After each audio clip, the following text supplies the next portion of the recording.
Hello. Maybe I'm on a roll. Let's see. This is another journal entry.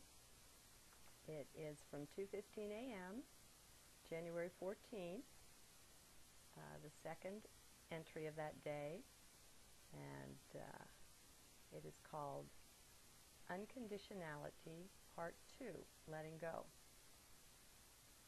And the Mayan energy is 10 death or transformer until the sun rises, at which point it will be 11 rabbit or star. Who are good examples of this letting go, of abandoning all hold on the old reality? Dr. David R. Hawkins, for one, the author of Power versus Force, among other things. He has certainly taken that walk, and Eckhart Tolle is another. One's walk was over time, the other's happened in a single night, but they are the same in the letting go, the unconditionality of it. Drop down into heart, please. That is the only place this will make good sense. The brain does not come along with us on this journey. Not as leader, anyway. It is not that we become suddenly brainless, of course. It's just that the brain is so very used to being in control, in charge of things, that this is a strange new way to be, to see. One gets used to it, though. The benefits are awesome. I can tell you, from somewhat farther down the path, perhaps, than you, maybe not too, for you could be my leader. One doesn't know. One just intuits. Anyway, one gets used to not holding on so tightly to things, to reality, or to one's concept of it, even. For that is discovered to be a mind thing. It is the mind that does the grasping. Our spirits are quite free and comfortable to be that way. This takes getting used to at first, of course. We are used to being regimented and to regimenting ourselves. That's what all those habits are for, so we won't have to think. We, or someone, have already done the thinking for us, are seeing for us, so that we can just walk ahead, blindly following our habit paths and tracks. I have good news and bad news, and both are the same. We are asleep. We are sleepwalking. We are not awake. That is just the fact of it, and like it or not, it is so. It doesn't matter in the least that we may be convinced otherwise. We are dreaming. You don't have to believe me at this point or at any point. Just register what has been said, accept what you can, even if it be only a little, and let's move ahead. What lies up front, out ahead there? What strange land is this that I inhabit, you say? Ah, the strangest and most delightful, I assure you. For the vista of the past life falls away, and one no longer looks back for justification on the present moment, the present action. One instead anchors firmly in the now, and so completely enters it that one begins to be danced. One is letting go. One does not glance far ahead either, looking to the future for anything. It will be what it will be, and it will take care of itself. Trying to manipulate it doesn't work anyway, so one just lets it go.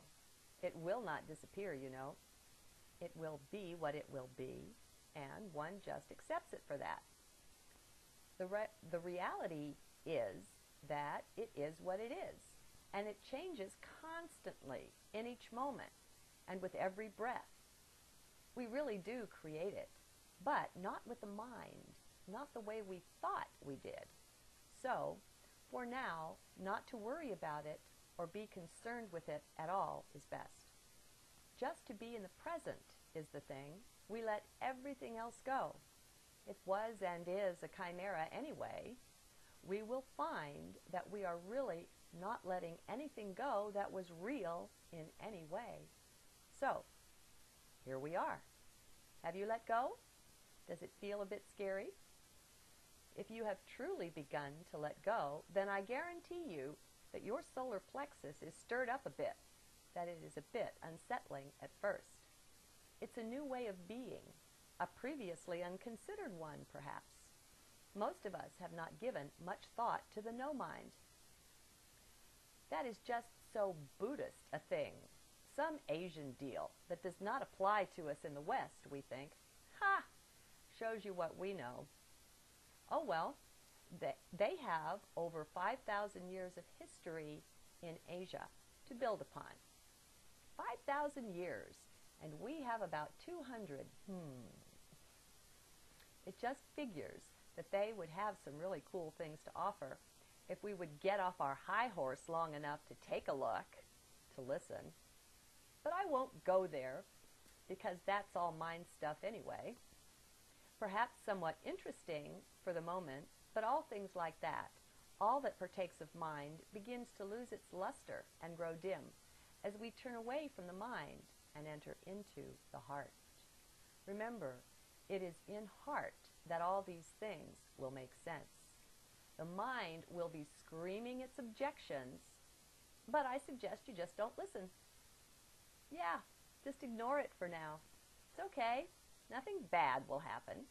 The mind is just throwing a tantrum because it is used to being in charge, and it just doesn't know how to behave in this new land we're entering. But that's okay. It can learn. Where are we headed next? That's for part 3, where we will enter deeper yet into this region, this process of letting go of the old so that we can begin to see the new. One does not do this exactly, for the letting go must be unconditional, or it doesn't make sense, doesn't make heart sense. So if this is just gibberish right now, then come along and try part 3. It will make sense, and good heart sense, I promise. Ah, I promise? I never promise. What's with that? Oh, well, and I let it go. Perhaps that's for you to see it in action. I don't know. I just know I'm true to this flow. And so if it says, I promise, then that is so. I'm just along for this ride too, remember. I'm just as know-nothing, K-N-O, nothing, K-N-O-W, as know-nothing, N-O, nothing, as the next guy. Until part 3 then. Oh wait, I'm getting something more. I went to close this up, and it wouldn't close. That is, as I made the movements, my intuition, or whatever it is, stopped me, and I knew this was not quite complete. So, what remains?